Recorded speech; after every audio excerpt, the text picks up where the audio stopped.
pagpatuloy ay ating pong ituloy ang ating important topics, the importance of characteristics of a rescuer. So this is part 4. So natapos na po natin yung part 1, part 2, and part 3. And now we are in our episode part 4 of the importance of the characteristics of a rescuer. So our text for tonight, I will be reading in Luke chapter 10, verse 25. Luke chapter 10, verse 25. It is here in my King James Version. And behold, a certain lawyer stood up and tested him, saying, Teacher, what shall I do to inherit eternal life? He said to him, What is written in the law? What is your reading of it? So he answered and said, You shall love the Lord your God with all your heart and with all your soul, with all your strength and with all your mind, and your neighbor as yourself. And he said to him, You have answered rightly. Do this, and you will live. But he, wanting to justify himself unto Jesus, Who is my neighbor? Then Jesus answered and said, A certain man went down from Jerusalem to Jericho, and fell among thieves, who stripped him of his clothing, wounded him, and departed, leaving him half dead. Now by chance, a certain priest came down that road, and when he saw him, he passed by on the other side. Likewise, a Levite, when he arrived at the place, came and looked and passed by on the other side. But a certain Samaritan, as he journeyed, came where he was, and when he saw him, he had compassion. So he went to him and bandaged his wound, pouring on oil and wine, and he set him on his own animals, brought him to an inn, and took care of him. On the next day, when he departed, he took out 2 denarii, gave them to the inn keeper, and said to him, Take care of him, and whatever you since spend, when I come again, I will repay you. So which of these 3 do you think was neighbor to him who fell among thieves? And he said, He who showed mercy on him. Jesus said to him, Go and do likewise. So God bless the reading of the word. Now, sa ating binasa, it speak about the Good Samaritans. Now, mayroon po ditong tatlong comparison na sa istoryang ito, nakita natin ang isang tao na galing sa Jerusalem patungong Jericho. At habang siya naglakad, inabangan siya ng tulisan ng isang masamang tao at tinulis, kinuha ang kanyang mga dadalahan. At hindi lang yun ninakawan, kundi sinugatan pa, sinaksak or whatever hanggang malahiningan na lang. Or 50-50 ang buhay ng isang taong nagdadaan doon. Now, nagkataon na dumaan ang isang pare, ang isang lingkod ng Diyos, ng simbahan. Ngunit, nung nakita ng pare, ang taong ito, ay tinignan lang niya ito at dumaan sa kabila. Wala man lang siyang inisip, kundi umiwas lang siya at tinignan lang yung taong himatayin at tumuloy. So ang sunod, dumaan ang Levita. Ang Levita ay siya pong faith defender or law protector. Sila po yung mga assistant ng church, ng pastor. Sila yung mga church elder and deacons, mga church officer, mga leader na tumutulong sa trabaho ng pastor na simbahan. Nakita rin ng Levitang ito, ang isang taong ito na sinugatan ng isang tulisan at sobrang mahina na. Kasi nga, maraming dugo ang lumalabas sa kanyang katawan. Ngunit, ang isang libitang ito ay tumingin lang sa kanya at dumaan din sa ibang side. So, walang awa tong paring ito at saka yung isang libita na naturingan nating mga church people, naturingan nating mga malapit sa Diyos na dapat unang makitaan ng habag. So, dumaan lang. Ngunit, pangatlo, dumaan yung isang Samaritan. So ang isang Samaritana or Samaritano, ang Samaritans ay ano ito? Galit ito or matuturing natin silang mga Gentiles o mga hindi taong simbahan. Mga taong unbeliever ika nga sa atin. Walang Diyos kasi hindi sila magkasundo nitong Jewish people at the Good Samaritan. So kung sa ngayon sila yung mga tao na walang Diyos o hindi Krisyano, compare sa pare o sa mga taong simbahan. Ngunit makita nito yung kakaiba, kaya tinawag siyang Good Samaritan. Bakit siya tinawag ng Good Samaritan ng ating Panginoon? Kasi ibang-iba ang pinakita niya sa taong ito na tinulisan at sugatan. So, dito natin ma-picture yung karakteristik ng totoong nagmamahal sa Diyos, ng totoong tumulong at gustong mag-rescue ng mga taong physically worn at physically in trouble, in critical condition, in danger, or in the spiritual realm.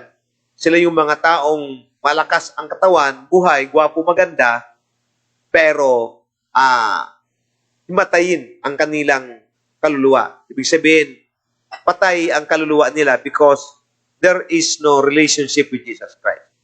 Now, sabi ko nga, nung mga unang video natin, sinabi ko na hindi masama na magre-rescue talaga tayo ng mga taong nabahaan, na bagyo, na sunugan, na aksidente, o mga taong natabunan ng flash flood o landslide.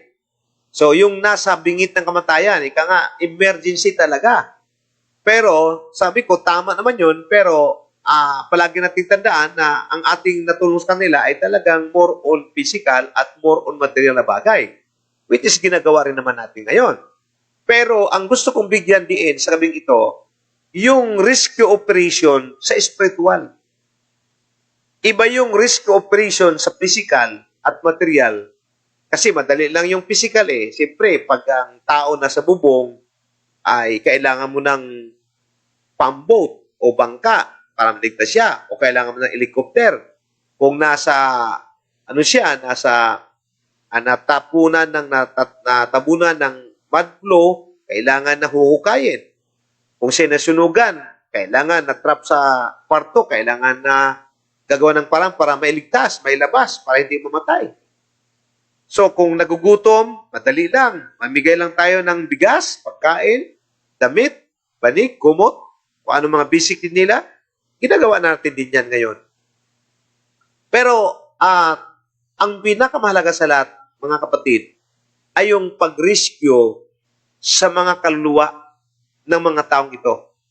Para sa akin kasi, kahit sa Bible makita natin, na pinahalaga ng Diyos, mas mahalaga sa Diyos ang maligtas ang kanilang spiritual life kaysa physical life. Mas mahalaga ang kanilang spiritual rescue o ang pag-rescue sa spiritual, yung magkaroon sila ng pananampalataya sa Diyos, magkaroon sila ng personal na relasyon sa Diyos, magkaroon sila ng kaligtasan sa kanilang spiritual life, kasi yun ang buong katawan ay itatapon sa impyerno pagdating ng Diyos sa paghukom kung wala siyang relasyon sa Diyos.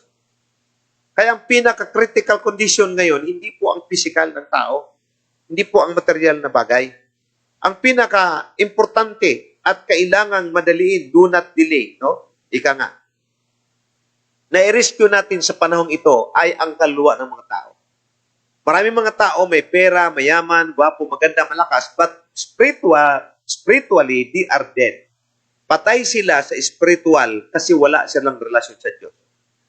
Ang dahilan kung bakit sila patay spiritual, kasi they are dead because they are separated from the love of God. Wala silang koneksyon dahil they are sinners. No? And kailangan natin silang i-rescue, guys. Napakaraming tao ngayon sa balat ng mundo. Ang Krisyano ngayon nasa 2.8 million lang. Pero yung totoo, nasa mga almost 2 million lang, 2 billion lang. So ang population ay 7.5 billion. So mayroon pang mga 5 billion people around the world na kailangang makarinig sa gospel. And these people are dying every day without even hearing a single word of the gospel of the Lord Jesus Christ. Hindi na tayo pupunta, guys, sa malayong lugar. Dito na lang po sa atin, sa Pilipinas, kung saan ka ngayon. Maraming mga tao dyan na mayroong religion but there is no relationship. Ang importante kasi sa tao ngayon, hindi yung religion. Ang importante sa tao ngayon, mayroon siyang personal na relasyon sa Diyos. Because religion cannot save the people. Religion cannot save them. But only personal relationship with Jesus. So, maraming religion ang tao pero wala namang katiyakan sa kaligtasan. Kailangan nating i-preach ang gospel of salvation. Kasi yun ang kailangan sa mga tao. So, we need them to be rescued. Now, ang paraan ng pag-rescued ay yung we will share the gospel, we will win them, we will invite them to the church because that is the command of God. In Matthew chapter 28 verse 19 to 20, in Acts 1:8, malinaw yung sinabi ng Matthew, go into all the world and preach the gospel to all nations, baptizing them in the name of the Father and of the Son and of the Holy Spirit, and teaching them to observe everything that I have commanded you.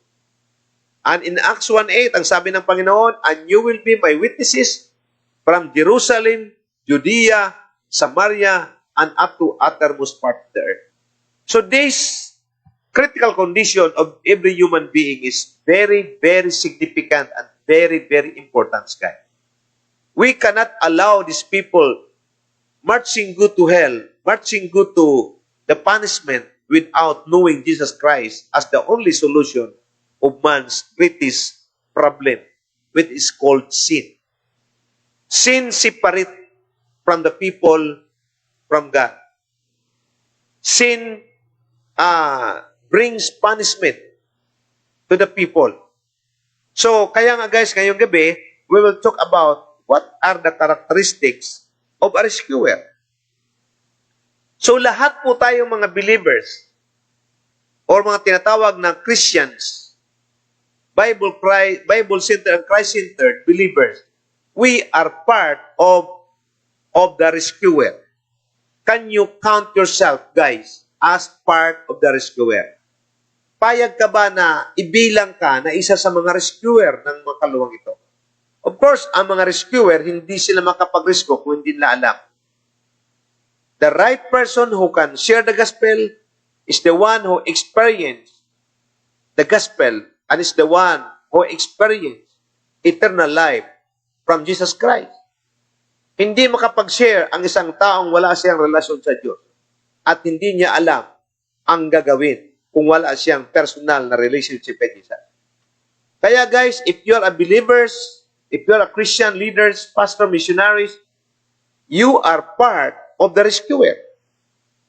We will rescue the world. We will bless the world by sharing the gospel to all kinds of people, regardless of their status, regardless of their situation, of their background.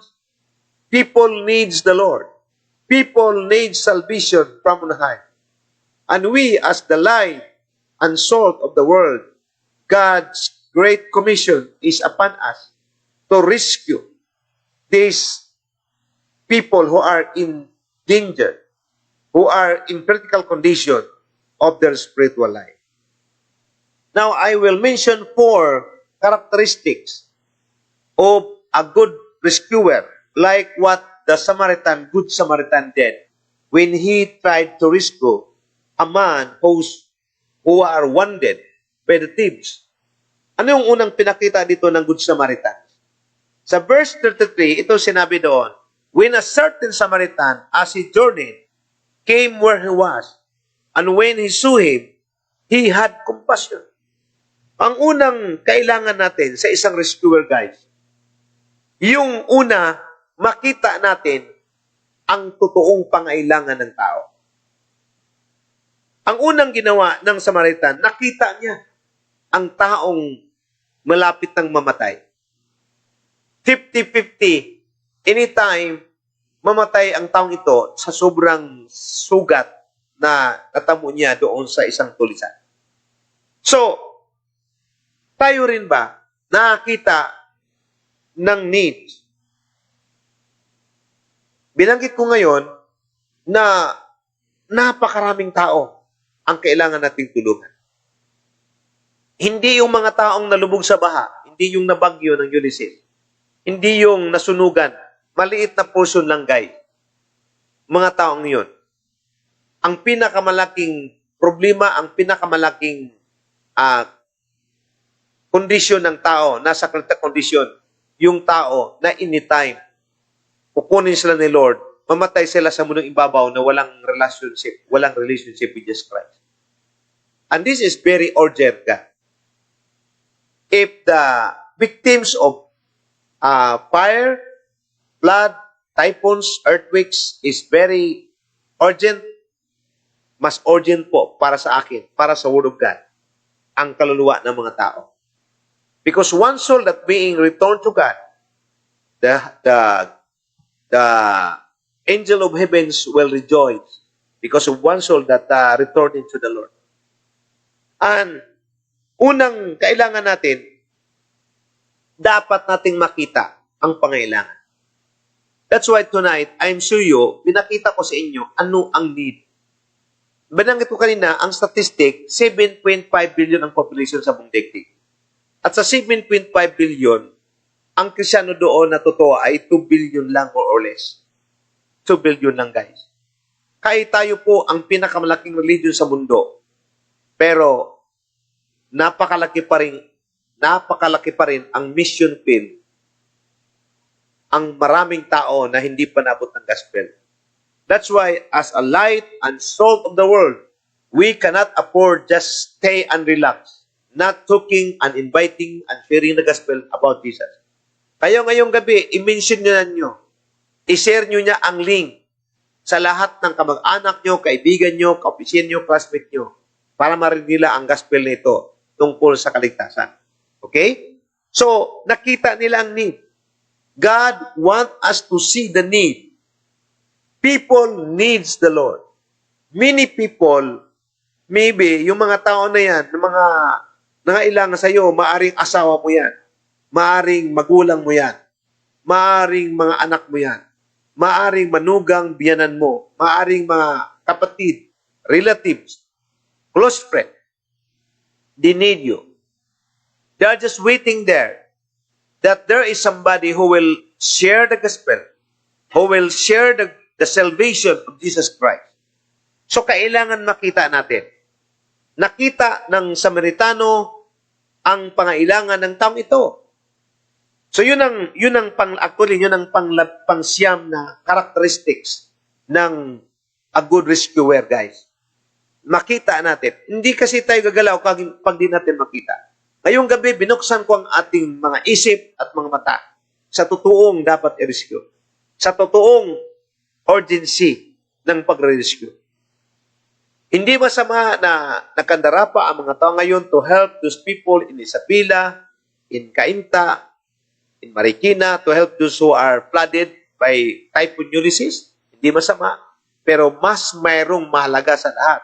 Ang importante, ang taong wala sa Diyos dapat ma-rescue right away.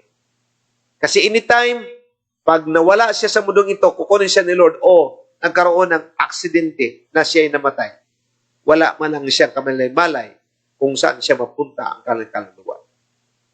Kaya guys, number 9 na characteristic ng isang rescuer, he must see the need. Makita dapat niyang pangailangan. Ang Samaritano, nakita niyang pangailangan. Pang-10, Samaritan felt with compassion to the man. So, hindi lang nakita ng Samaritanong ito ng Samaritan ang taong itong sugatan. Nung nakita niya, he was moved with compassion. Naramdaman niya ang matinding pangailangan ng taong ito. Of course, pag ikaw nakita ka ng taong duguan na halos hindi na humihinga, what will you do? Bagamat sa ating batas, hindi basta-basta galawin yung taong aksidente na hindi ka authorized kasi may mga protocol kasi yan kung paano hawakan yung taong aksidente o yung taong nasa panganib. May mga training kasi yan guys kung paano gagawin nila.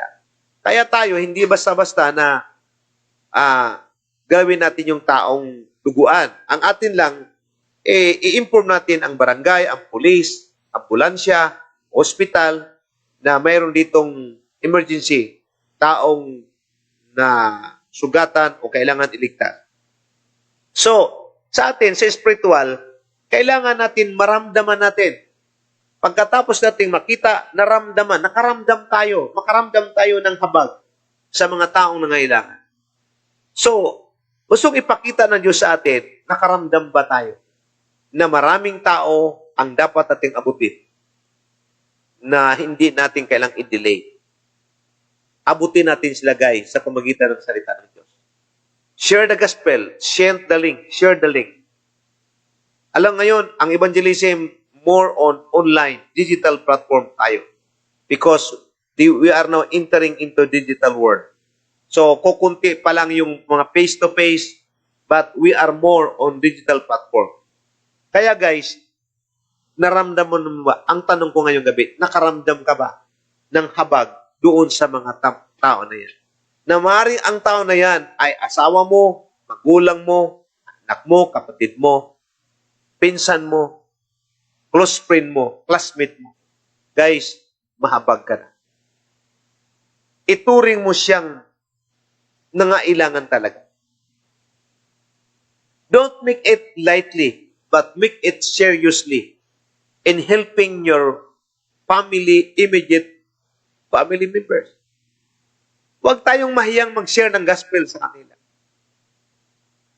Dahil pananagutan natin sa Diyos na magulang natin sila, asawa natin sila, anak natin sila, kapatid natin sila, hindi ka man lang nag-share ng gospel. Hindi ka man lang nag-invite. Hindi mo man lang kwininto si Jesus Christ. Ikwento mo guys, who is Jesus Christ? Maniwala sila o hindi, it is not your role to let them believe what you serve. But your role is to open your mouth and see the gospel. Speak the word of Jesus Christ. And it is the work of the Holy Spirit na siya nang mag-convict sa mga taong iyon na maligtas sila. Ang part mo is to open. Because we are the representative of Jesus Christ. We are the spokesperson of Jesus Christ. We are Christ's ambassador to share the gospel to all people of the world. Magsimula sa loob ng tahanan. Kaya wag na tayo pumunta sa malayo. Kung meron kang magulang, kapatid, anak, wala pa kay Lord, wag mong titigilan na invitahin siya, i-share niya. You can invite him to church, face-to-face, kasi pwede naman tayo mag-face-to-face, social distancing lang din tayo, or sa ating mga online FB live streaming. So, felt that compassion. Hindi pwedeng hindi natin maramdaman kasi Jesus nagpaparamdam siya. Diba nung nakita ni Jesus ang mga tao na parang tupang ligaw, na wala man lang alam kung saan patong ang buhay, Jesus felt with compassion. And He is praying that God the Father will send more laborers because the harvest is plentiful but the laborers are few. Now, panglabing isang characteristics ng isang rescuer. A rescuer, kailangan siyang lumapit sa mga tao. The Good Samaritan says, so he went to him and banded his wound, pouring on oil and wine, and set him on his own animal, brought him to an inn, and took care of him. So anong ginawa ng Samaritan? Nung nakita niya sa kanyang dalawang mata at naramdaman niya ang habag na kailangang tulungan, nilapitan niya ang taong himatayin o ang taong malapit ng mamatay. Ikaw ba'y, pag nakita mo ang isang taong kailangan ng tulong, lalapitan mo ba? Willing ka bang mag-take ng time, ng effort para puntahan o para i-send yung link, i-share yung verse sa kanya para marinig niya ang gospel? Kailangan nating puntahan, guys, ang tao. Ang Good Samaritan, hindi lang niya tinignan, pumunta siya. Pumunta siya sa tao at naglagay siya ng first aid. Ang ginawa niya, tinalian niya ang sugat at binuhusan ng langis at wine para pangsamantala, para matigil ang paglabas ng dugo. At kinarga ang taong ito sa kanyang sariling dangki at dinala sa ospital. Ganon ang kanyang ginawa. Naglapat muna siya ng first aid para maagapan na hindi mamatay ang tao at dinala kaagad sa ospital. Now, sa physical na sakit, emergency, yun talaga ang dapat. Pero sa spiritual, guys, kailangan lapitan natin ang tao at i-share ang gospel at dali natin sa church. Because the church is the spiritual hospital of any man and woman. Kung ang hospital, ang medical hospital ay gamutan ng mga may sakit physically, ang simbahan, ang cell group ay hospital or gamutan ng mga taong may sakit sa kaluluwa, may sakit sa espiritu. Yan ang ating gagawin. Hindi lang natin pwedeng tingnan at hindi lang po natin pwedeng maramdaman ang habag at awa sa mga taong kailangan ng Panginoon. Kailangan nating lapatan ng first aid yung mga taong ito. Yung first aid natin, yung po yung prayer, yung po yung pag-invite, yung po yung pag-share ng link hanggang madala po natin sila sa church o sa cell group natin. Kaya natin gawin, guys, kasi they are waiting for us. No? Yan ang ginawa ng Samaritan. Hindi lang siya tumingin, hindi lang niya nakita. Kundi lumapit siya, ibang-ibang level talaga siya. Kaya nga talo yung pari, talo yung yung Levites. Siya, hindi nga siya pari, hindi nga siya Levita, hindi siya taong simbahan. He is just ordinary man like you, but when he felt the need, he saw the need and felt the need, he went to him and gave a first aid to the man and bring that man into the hospital. Isipin mo, nag-take siya ng effort, guys. Hindi niya kamag-anak ang taong ito. Hindi niya kilala. Pero, mapapawaw ka sa kanyang passion. Mapapawaw ka sa kanyang aksyon na ginawa na hindi niya kamag-anak niya kilala, pero sa sobrang awa niya, sa kabutihan niya, ginawa niya ang lahat para matulungan ang taong ito at maligtas sa kamatayan. Number 12, guys. Hindi lang po siya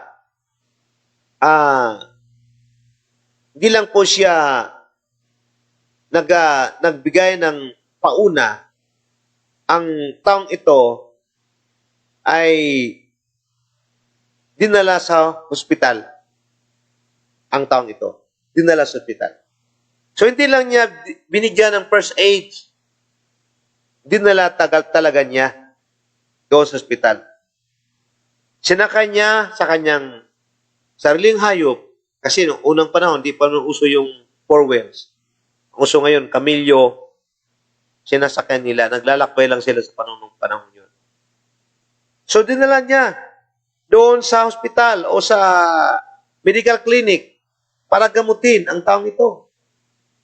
So, ang ating aim, guys, is to bring these people who are spiritually wounded into the spiritual hospital. We call it the church or the cell. Dinala natin sila para maagapan, para maligtas, para mabuhay, para ma-rescue ang kanyang spiritual life. Kaya sa gabing ito, guys, bago magtapos, gusto kong i-challenge sa ating lahat. Nang ating pagpapagal sa Diyos, hindi po nasasayang. Gusto kong basahin po dito sa aklat po ng 1 Corinthians 15:58. yung sinabi ng Panginoon sa ating pagtapos po, no? 1 Corinthians 15:58 po, ito yung sinasabi ng Panginoon. Okay? Therefore, my beloved brethren, be steadfast, unmovable, be steadfast and immovable, always abounding in the work of the Lord, knowing that your labor is not in vain in the Lord.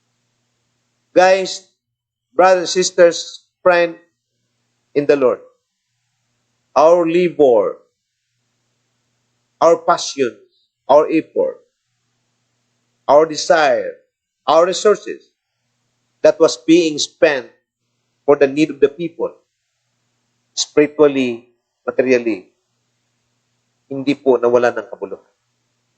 Lahat ng pagod, lahat ng resources, lahat ng oras na ginugol natin sa pag-rescue sa mga taong sugatan spiritually, sa mga taong hiwalay sa Diyos, sa mga taong wala sa Panginoon, mayroon pong reward na hinanda si Lord para sa atin.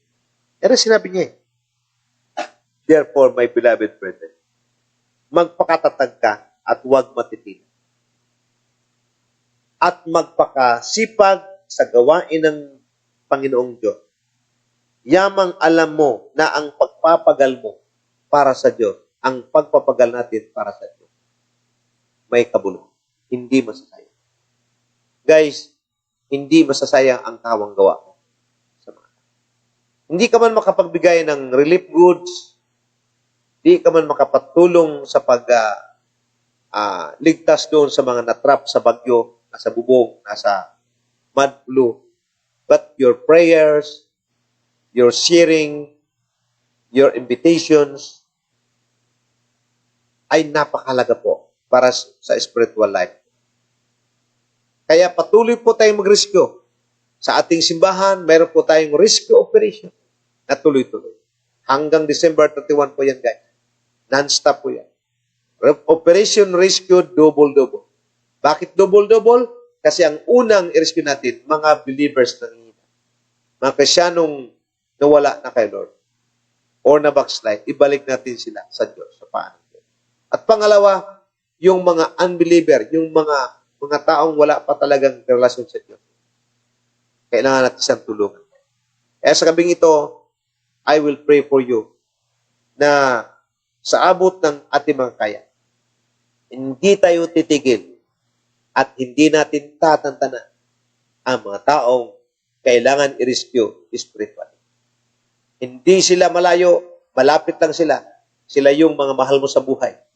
Kuminsan sila yung mister mo, misis mo, mga anak mo, magulang mo, yanan mo, manugang mo, kapatid mo, ate mo po yan.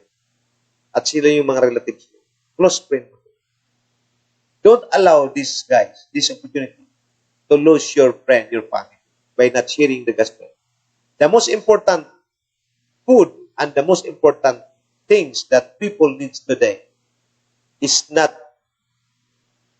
physical, is not rice, viands, clothing, or whatever things. The most important things that we can give to them, which is more valuable than material things, is the message of hope and salvation to all people of the world. Especially in this pandemic, guys, the only hope, the only peace, the only assurance of our future life is the Word of God, is the Lord Himself. Lahat ng bagay sa mundo, lilipas, pupupas, mawawala, masusunod. Pero ang buhay na wala hanggan, kailanman hindi po nagbabago. Jesus Christ, the same yesterday, today, and forever. So, yan po ang buhay na mahaba. So guys, yan po ang mensahe ni Lord sa gabing ito. Continue doing good. Huwag mapapagod sa pag-rescue ng kaluluwa by conducting cell group, macro cell group, inviting people every Sunday. We have 3 services, 8 a.m., 10 a.m., and 2 p.m. Invite them all. Invite them all. If we cannot come face-to-face, invite them on our FB live streaming. So sa darating na Sunday, guys, is our 32nd year anniversary. So invite more people, share the link, instruct them what to do. 2 p.m. our official 32nd year anniversary celebration. Share that link so that people will be blessed and hear the gospel of the Lord Jesus Christ. So I will pray for you guys. Ano man ang kalagayan mo ngayon, labing ito. Ikaw man may sakit, physically. Ikaw man may sakit spiritually. Ikaw may nanghihina. Ikaw may pangailangan spiritually, physically, emotionally, mentally, materially, financially. God still has a miracle for you. Hindi na ubos ang tumala ng Panginoon. God can still answers our need. God still can heal our deepest wound, our deepest need. Sangko man sa langit ang pangailangan mo, kapatid. Ang Diyos hindi na ubusan ng tugon. Ang Diyos hindi na ubusan ng solusyon. Ang Diyos hindi na ubusan ng material na bagay na kailangan. Just trust Him today. Accept Him as your personal Lord and Savior.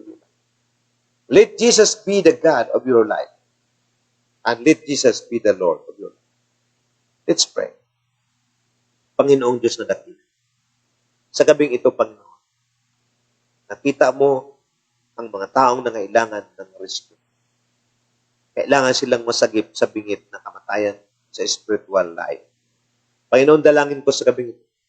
Tulungan mo po ang mga rescuer, mga believers, na hindi magsayang ng panahon, na hindi po mapapagod. Sa halip, araw-gabi, prayer, invite, share the gospel to the people. Kaya Lord, maraming salamat sa inyong kabutihan sa amin. Lord, I pray na bigyan mo ng wisdom ang mga rescuer, lakas loob, talino, wisdom, how to invite people. Sabi ito, Panginoon, I just pray continually. Sa mga may sakit, Lord, pagalingin mo sila, wala ulong at talampakan. Sa pangalan ni Jesus, receive your healing. I declare healing over their bodies. Physically, from head to foot, receive that healing right now. In Jesus' mighty name. And Lord, touch them wherever they are. Ipiin mo sila, Panginoon, na saan man sila ngayon. At anuman ka lang pangailangan, Panginoon, physically, spiritually, Lord, I pray and I declare the answer right now. Sa pangalan ni Jesus na makapangyarihan sa lahat. Receive your miracle. Receive the answer. Jesus is the answer. Jesus is your miracle work of your. Kaya sa gabing ito, Lord, thank you so much for your word of encouragement. Thank you, Lord, for you are God who changed us, who can still make miracles in our needs, in our life. Thank you, Jesus. Thank you, Father. We love you, Jesus. We love you, Holy Spirit. We recognize you that without you, we can do nothing. Lord, thank you for your complete healings. Thank you for your restoration. Thank you for all the blessings that you have done in the cross of Christ. In Jesus' name we pray. Everybody say, Amen and Amen. Guys, huwag kalimutan na mag-subscribe sa ating YouTube channel at i-click ang bell button upang patuloy na i-bless ng Lord at mapanood natin ang ating mga latest video. Kung na-miss mo ang topic nito, balikan mo lang. Pumunta ka sa MOF YouTube channel. Nandun po lahat ang ating mga video. Thank you so much. God bless you. Good day. Giving our tithes, offering, and helping the ministry of God is an act of worship to Him. For it says in 2 Corinthians chapter 9, verse 6 to 7, the point is this: whoever sows sparingly will also reap sparingly, and whoever sows bountifully will also reap bountifully. Each one must give as he has decided in his heart, not reluctantly or under compulsion, for God loves a cheerful giver. If you have been blessed by the Lord through our ministry, you may give or donate your offering through the following.